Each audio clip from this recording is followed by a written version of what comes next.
Hey everyone, welcome to the Formula Consulting Group. In this video, we're going to dive deeper into step 10 of the formula and show you how to establish third-party validation and why doing so will make your candidacy irresistible to top programs. If you've watched our previous overview video, you'll know that establishing third-party validation is part of the post-interview phase of a multi-phase strategy we recommend for matching into top programs. We call this strategy the formula. Before we jump into how to establish third-party validation, let's discuss why you should establish third-party validation. You should establish third-party validation because when dealing with highly coveted career opportunities, connections are more important than talent alone. And in that regard, medical residency is no different than tech, hedge funds, or Ivy League schools. Think about it. How often have you seen situations where knowing the right people has weighed heavier in the outcome than competence and work ethic? The truth is, it happens much more often than we'd like to admit. Finding someone who can validate your candidacy might be one of the most important factors that determines whether you match. And for those of you wondering why this step is necessary when you already have letters of recommendation, which are also a form of validation, let's break it down for you. The reason you need third-party validation in addition to your letters of recommendation is because everyone has letters of recommendation. And when everyone has access to the same thing, the power of that thing diminishes.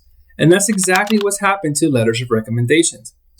But while letters of recommendations have become a commodity, having someone directly contact the program director of your preferred program on your behalf to validate your candidacy is still a luxury.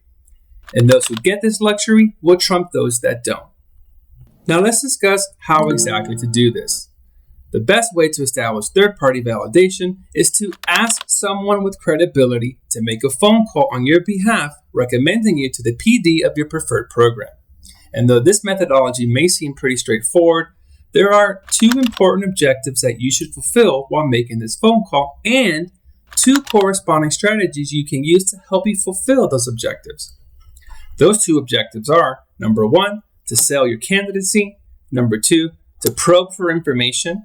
And the two strategies to help you achieve those objectives are, number one, to select a loyal third party, and number two, to choose the timing of this call wisely. So let's take a closer look at these objectives. Objective number one of the phone call is to recommend you as an incredible candidate for their program and vouch for your character. This call is more effective when the tone is bullish, enthusiastic, and subjective. Yes, you heard that right. Subjective as in completely in your favor. And that's because third-party validation is not the right time to point out your weaknesses or areas of improvement. It's a time to make you sound like a rock star.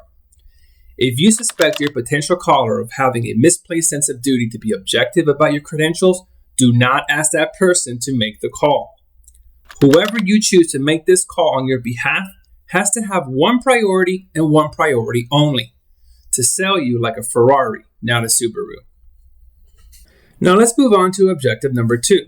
Objective number two of the phone call is to probe for intel that can help you get a sense for whether the PD is going to rank you to match. This intel is valuable because it can help you allocate your efforts more effectively towards programs where you have a higher chance of matching. If the PD has a neutral tone when discussing your standing or uses ambiguous language, the odds are you are not ranked to match.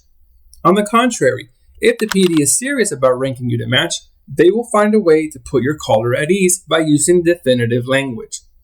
The sooner you know whether your preferred program prefers you back as well, the sooner you can make better use of your time.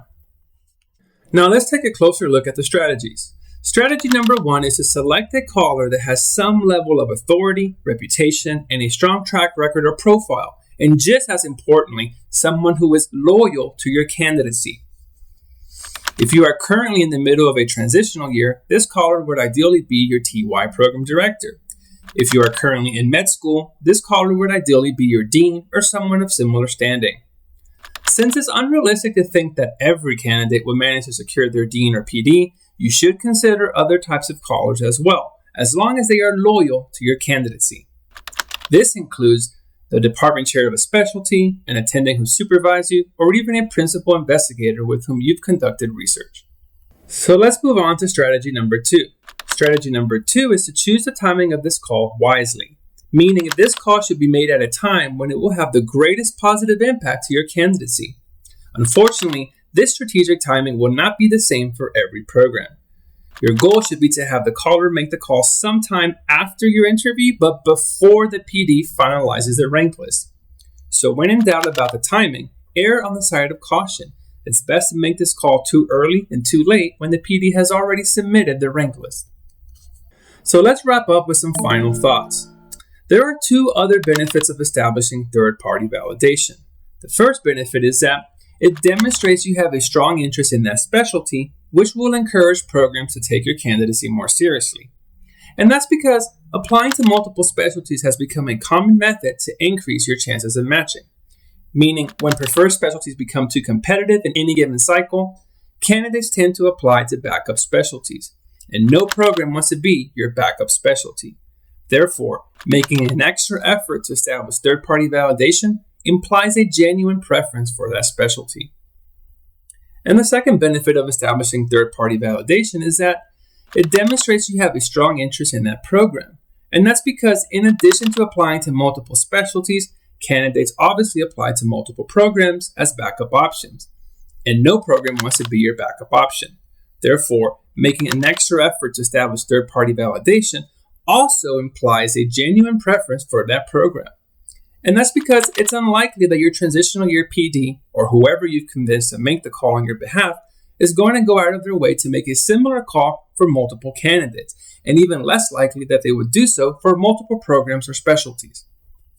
And that concludes this video. If you're preparing for residency interviews or simply want to get ahead of your competition, we strongly recommend you check out our other videos and subscribe to our channel. If there's a question you'd like us to delve into in the future, please leave a comment below.